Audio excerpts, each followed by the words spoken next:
Hey, toy fans! Welcome back to the Spector Creative channel. And if you've been a longtime viewer of this channel, you know that I absolutely love Spot, especially as a toy. Oh, God, no. Well, I did kind of like that toy, and well, that movie wasn't too bad. But no, I'm not talking about those Spots. I'm talking about this Spot, the Marvel Universe Spider-Man villain Spot. He's one of my absolute favorite. Because, well, part of it is he's just really bizarre, but also part of it is because this was the first Spider-Man storyline I ever read that introduced me to, beyond the cartoon show, and Spot was the villain. I mean, he's a legitimate Spider-Man villain. I mean, he's up there with all the rest. Kingpin, Hobgoblin, Lizard, Shocker, Venom, and okay, yeah, so he's over there. He made the cut. The thing is, with action figures of Spot, it's been far and few between. In fact, that 10-inch or 12-inch Marvel Legends one from Toy Biz I showed you a few slides ago is pretty much all there is. And the chance of being able to finish off my Marvel Legends Spider-Man villain collection with a legitimate Spot figure has been a struggle. Luckily, Juan Soto, in his amazing talent, made me a custom Spot. Definitely check out his website for all his amazing custom needs. That's Juan Solo. Did I say Soto? Solo. It's Juan Solo. Now, Spot is a interesting villain. I mean, even Spider-Man laughed at him the first time they met, and, he can be a little goofy, but he can also be pretty deadly, because all of those spots on his body become portals that he can punch through and escape through, and as I said, the very first Spider-Man comic book I ever read, Spectacular Spider-Man 100, which came out of my grandfather's basement in a big box, I still have it right here on my shelf. I mean, that's the actual comic. That's my first Spider-Man comic, and I still have it to this day, actually right behind me right now on my wall, behind my chair. And I've even tracked down his other early appearances, and even though he wasn't on the cover of his very first issue, every time he tends to be a very visually cool villain because, he's black and white and he can escape through these portals. Now, there's also multiple kinds. There's the classic one, there's the animated one where he had kind of a Zorro mask, and then there's modern Spot where he just has a big circle on his face. All of these could easily be done with head swaps on a Marvel Legends figure because the body never changes. He's covered in spots. So you could do classic Spot, which is the one I really want. You could do animated Spot, which, I'd throw that head in my head bag. And modern Spot, again, I'd throw that head in my head bag. So now that it has been, well, pretty much confirmed that he's the villain in the new Spider-Verse animated movie. First there was leaked footage, and, well, he doesn't exactly look like the classic Spot. He looks much more like modern Spot with the one big circle around his face. And that's kind of what I'm getting to, because when we're toy fans, we tend to want a specific figure. Now, Patrick Sparrow, who is a toy collector, wrote me a note about a month ago and sent me an image of a Spot figure that he found at Walmart. I don't think it's supposed to have been released yet, but, it snuck out. And I wanted to wait until other sites showed this image before I did because I didn't want my channel to get shut down. So now that it's been revealed we've got a Spot action figure, what do I think of this? Well, I mean, obviously I'm not ecstatic for a couple reasons, and I think that retail is also a little disappointed with what's going on, because if you look at the signage that Target, Walmart are using this quarter, it's all about Black Panther and Miles Morales from Spider-Verse. The thing is, the Miles Morales movie got delayed. So all of this hard work, all of this planning that went into a unified retail statement that was going to promote the two big Marvel movie releases for Q4 of 2022, well, it kind of had a wrench thrown into it. There is plenty of Spider-Verse product out there, even though the movie has been delayed, but things like the villain have been a holdback, as well as any potential Marvel Legends figures, which will probably be in that more animated style. So again, this is all leading me to the fact that even though Spot is now being in the spotlight, oh God, I stayed up all night working on that one, it's not my Spot. And that's the thing about toy collecting is there is constant disappointment. And it's one of the more frustrating parts about the hobby because you can wait and wait years and years to get a figure you've always wanted. And when it comes down to which figure's released, it's usually a bunch of executives who run a company who honestly have probably never picked up a comic book in their life. Now, why are these people allowed to run a toy line instead of a lifelong collector who actually knows about the product line? Well, it's simple. Lifelong collectors don't always have the skill sets that toy companies need to run a line, and that's the understanding of the logistics of retail.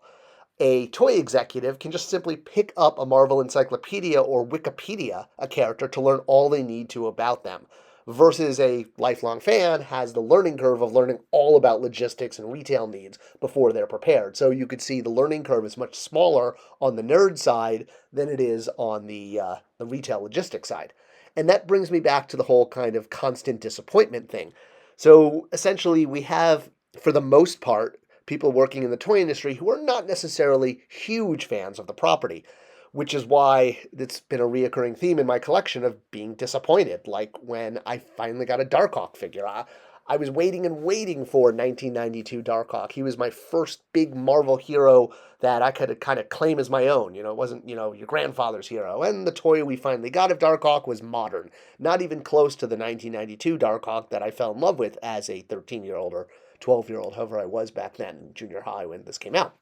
So that's kind of the disappointment. When you have a major character like Wolverine or Spider-Man or Batman, there's going to be hundreds of iterations of that character. But when you're dealing with someone obscure like Darkhawk or Spot, well, it's kind of like a one and done. You sort of hope and pray.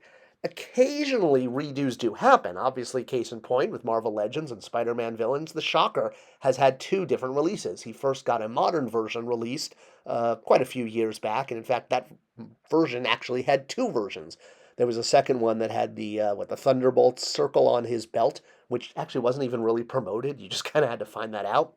But then, years later, we did get the classic version of the Shocker. Not that much different, but for those of us who are fans, these kind of details are so important. And I really wanted a classic Shocker. I didn't want the modern version, especially the Thunderbolts version. So I was really excited that I'd given up hope. I didn't think we'd get another Shocker. I figured that was our Shocker. So again, what about Spot?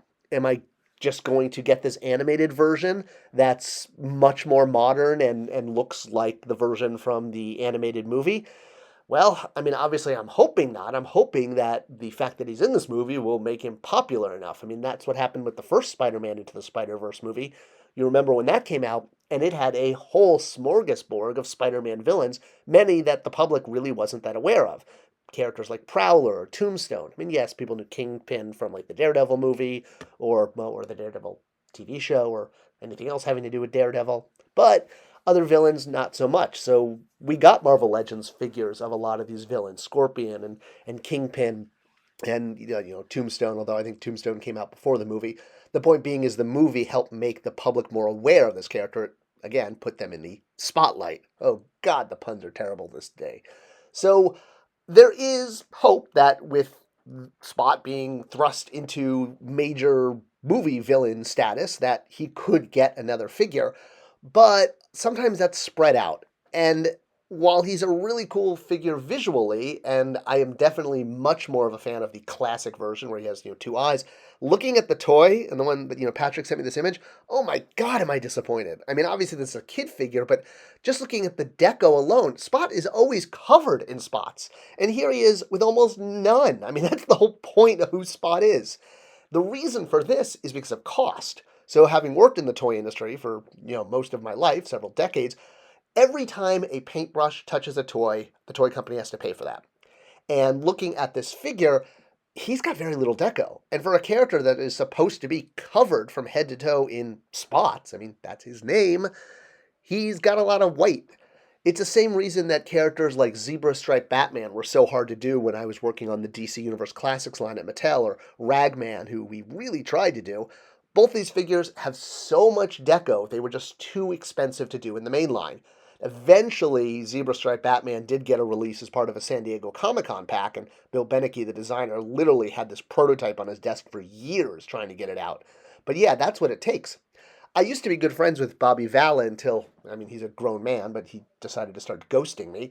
But he used to work for Hasbro, and back before he informed me he was ghosting me, he told me there was a Spot figure that had been sculpted at Hasbro, and in fact it had Spider-Man's hand that could clip onto the face or the chest coming out, sort of like this pose here.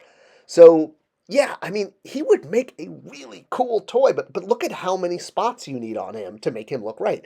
You can't just have a white figure with one or two. It just doesn't read as that character. So I've always feared that if he made it to retail, even if he was doing so sort of tugged along by a movie, he wasn't going to be the classic version. And I get that. I understand that, they have to make it look like the movie version, but because of that cost, the fact that they've cost reduced him so much that he doesn't even read as Spot. I mean, not only the modern version, but to be like, 90% white. I mean, his Spot. Where are the spots? Where are the spots? Yeah. Have you ever had this disappointment? Have you waited years, decades for a figure and then for it to finally come out and just completely miss the mark? Let me know in the comments below what figure has done this for you. Thanks for watching, thanks for sharing, and I'll see you guys in the next one.